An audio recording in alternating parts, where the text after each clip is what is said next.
যে ব্যানারের নাম আমরা অতীতে শুনিনি।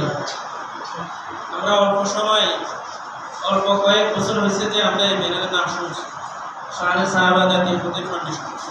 কিন্তু এই যে ব্যানারটা অনেক আগ থেকে কিন্তু কাজ করতেছে। নির্যাতিত নিপীড়িত যে ইমাম মুসলিমদের ব্যাপারে যে কাজ করতেছে, কিন্তু আমরা আসলে আমাদের ব্যর্থতার কারণে আমরা এই কাজের সাথে আগে থেকে জড়িত হতে পারি। কারণ আমরা অন্যান্য বিষয়ে, অন্যান্য রাজনীতি, অন্যান্য ব্যানারে অনেক কাজ দেখেছি, অনেক সংগঠন আছে, কিন্তু ইমাম খতিবদের ব্যাপারে ওরকম তৎপর নয়।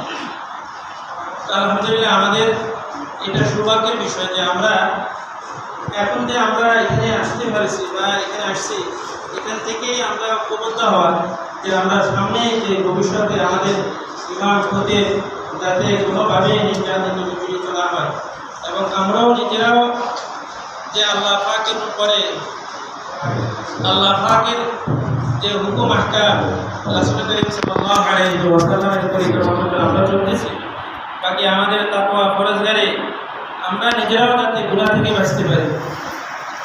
অনেক সময় দেখা যায় আমাদের গুনার কারণে আমাদের কারণেও আমরা কি করি, অনেক সময় নিজেরাও নির্যাতিত নিপীড়িত হই নিজেদের গুনার কারণে আমরাও গুনাহ ছাড়া অন্যদেরকেও ভালো উপদেশ দিতেছি, কিন্তু আমি যদি নিজে গুনাহ না ছাড়ে নিজে আল্লাহ পাকের নাফরমানি করতেছি, তো মুসিবতটা আমরাই টানিয়ে আনতেছি।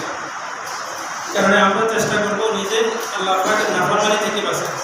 রাসূলের পরিকল্পনা আমরা নিজেরাও চলা, অন্যদেরকে উঠানোর জন্য ফিকির করতেছি, চেষ্টা করতেছি আরও কীভাবে আমরা ঐক্যবদ্ধভাবে শাহে সাহাবার কাজ যেভাবে সামনে আগাইতে পারে, সবাই ঐক্যবদ্ধভাবে থাকতে পারে, জন্য চেষ্টা করবো। আল্লাহ তাআলা আমাদেরকে